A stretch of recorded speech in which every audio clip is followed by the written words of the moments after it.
आज करनाल श्री कृष्ण कृपा सेवा धाम का वार्षिक दिवस है और इसी उपलक्ष्य में आज यहाँ कुछ सत्संग और भजन और गीता पाठ का कार्यक्रम रखा गया। और इसमें विशेष जो आह्वान हमारा रहता है सबके लिए वो यही रहता है कि भगवत गीता से सब जुड़े, क्योंकि गीता बिना किसी भेदभाव के मानव मात्र की एक खुली प्रेरणा है, उदार प्रेरणा है। आज के समय में जिस ढंग से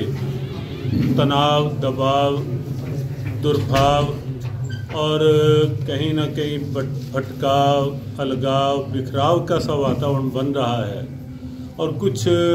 कोविड के कारण से भी बहुत सी चुनौतियां देश को और पूरे विश्व को जो झेलनी पड़ रही हैं, उसके चलते भगवत गीता एक हर प्रकार का समाधान है। मानसिक स्थिति को दृढ़ करने के लिए,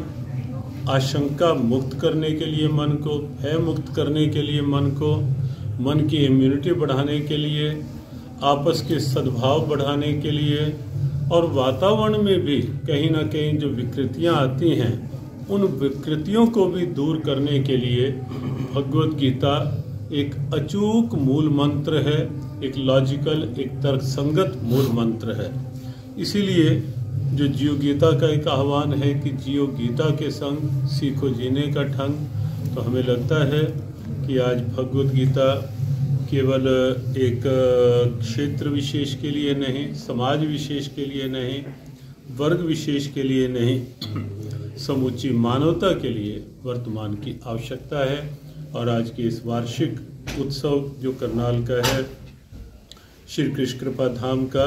उसमें यही आह्वान जन जन के लिए, कण कण के लिए, प्राणी मात्र के लिए। ओम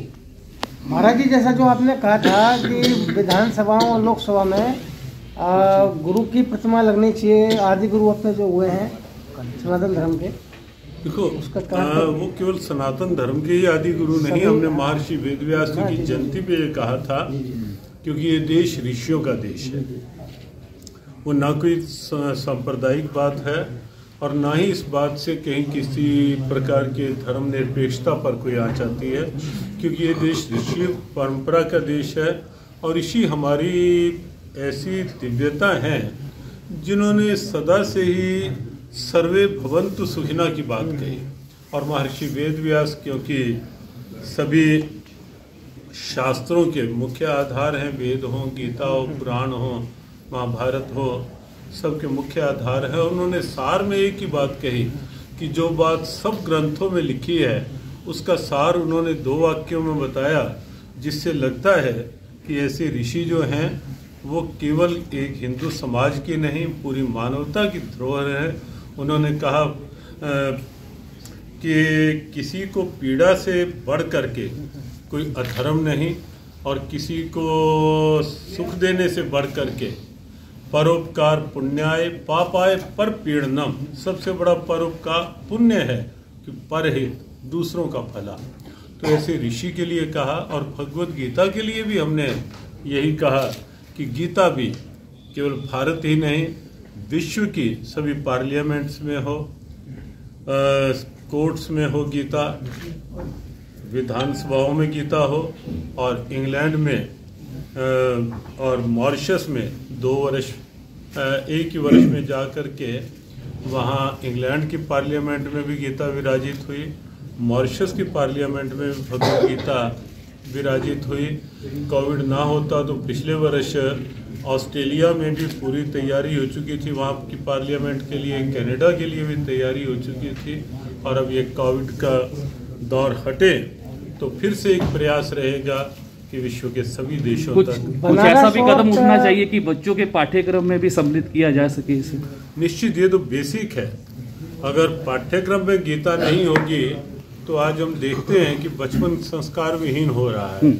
यौवन कहीं ना कहीं उच्छृंखलता की ओर जा रहा है, नशों की ओर बढ़ रहा है। कहीं ना कहीं आप देखें परिवारों में सद्भावनाओं के स्थान पर दुर्भावनाएं बढ़ती जा रही हैं, विश्वास के संबंध कमज़ोर होते जा रहे हैं, वो भले ही डॉक्टर और पेशेंट के बीच में हो, टीचर और स्टूडेंट के बीच में हो, या माता पिता और जनरेशन के बीच में हो, व्यापारी और ग्राहक के बीच में हो, कहीं ना कहीं विश्वास की डोर कमजोर हो रही है। बनारस भगवद गीता आधार रूप में होगी, बच्चों को शिक्षा के साथ ही पढ़ाई जाएगी, तो निश्चित है कि उससे बच्चे संस्कारवान बनेंगे। युवान जो हैं वो अपनी ऊर्जा को राष्ट्र के लिए, मानवता के लिए लगा पाएंगे और एक स्वस्थ सजग वातावरण की ओर हम बढ़ेंगे। काशी और अयोध्या के बाद कृष्ण जन्मभूमि में भी कॉरिडोर बनना चाहिए, जैसे यमुना जी बगल में ये कृष्ण जन्मभूमि के कृष्ण मंदिर के वृंदावन में। हाँ, निश्चित हम अभिनंदन करेंगे और उस दिन की प्रतीक्षा में भी हैं कि जैसे काशी में कॉरिडोर बना है और गंगा जी को विश्वनाथ जी से जोड़ा गया है, ऐसे ही यमुना जी को भी बांके बिहारी जी से, राधा वल्लभ जी जो यमुना जी से बहुत दूर नहीं है, तो उनको भी जोड़कर एक कॉरिडोर बने और मथुरा वृंदावन का भी गौरव बढ़े। लंबे समय से मांग है कि शिक्षा नीति में बदलाव हो और उसमें गीता पढ़ाई जाए ताकि आने वाली पीढ़ी जागरूक हो सके। देश में शिक्षा नीति नहीं बनी है, कुछ सकारात्मक रचनात्मक उसमें प्रयोग लिए गए हैं, लेकिन अभी आवश्यकता इस बात की है कि संस्कारों की दृष्टि से सीधा सीधा गीता के वो सूत्र शिक्षा के साथ जोड़े जाएं जो बच्चों के अंदर के आत्मविश्वास को जगा पाएं, एकाग्रता बढ़ा पाएं और बच्चों में राष्ट्र के प्रति, अपने कर्तव्य के प्रति और मानवता के प्रति क्या हमारे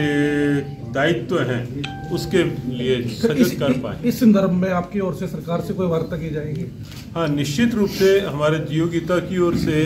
कुछ पाठ्यक्रम भी हमने तैयार किए हैं। प्रथम कक्षा से लेकर के अपने +2 तक के लिए और आगे डिप्लोमा कोर्सेज भी हमने कोविड के समय जो समय मिला, डिप्लोमा कोर्सेज भी तैयार किए हैं गीता को लेकर के, और बातचीत भी की जाएगी और निजी स्तर पर भी प्रयास किए जाएंगे कि गीता पे डिप्लोमा कोर्सेज और जीव गीता का ये प्रयास चलेगा। पत्रकारों को इस अवसर पर क्या संदेश देंगे पत्रकारों को, जो आज पत्रकारिता मतलब प्रभाव से मुक्त नहीं है, जो आधुनिकता के प्रभाव से, तो पत्रकारों को भी आपकी उपस्थिति में संदेश मिलना चाहिए हैं। तो पत्रकारों को संदेश तो हमें लगता है कि हमें करनाल के पत्रकारों को देख के तो अच्छा लगता है कि एक रचनात्मक और सकारात्मक सोच के साथ आगे बढ़ते हैं जब भी हमने देखा है। लेकिन पूरी तरह से पत्रकारिता की एक ही आवश्यकता है कि सोच सकारात्मक हो, सोच रचनात्मक हो, सोच निर्माण की, एक नए निर्माण की सोच हो, राष्ट्र निर्माण, चरित्र निर्माण, मानवीय मूल्यों के निर्माण की एक सोच के साथ जब पत्रकारिता आगे बढ़ेगी तो निश्चित है कि एक बहुत बड़ा संदेश विश्व को जाएगा भारत की। महाराज जी, साधु संत की अगर बात को वो एक सोच की, देखने की दृष्टि होती है। अगर हम वो देखते हैं कि संत कहीं गाड़ी में जा रहे हैं तो वर्तमान की समय की एक आवश्यकता है कि अगर मान लो प्रचार को बढ़ाना है आगे तो गाड़ी में भी जाना पड़ेगा, अगर देश के बाहर कहीं प्रचार को और आगे ले जाना है तो विमान में भी जाना पड़ेगा। तो उसको आप लग्जरी में लें या कोई उसको इस रूप में ले कि वो विस्तार हो रहा है। हाँ, ये निश्चित है कि हम कहेंगे कि अंदर की सोच जो है वो एक संत को भी उसी तरह देखनी है जैसे संत दूसरों को, नागरिकों को कहते हैं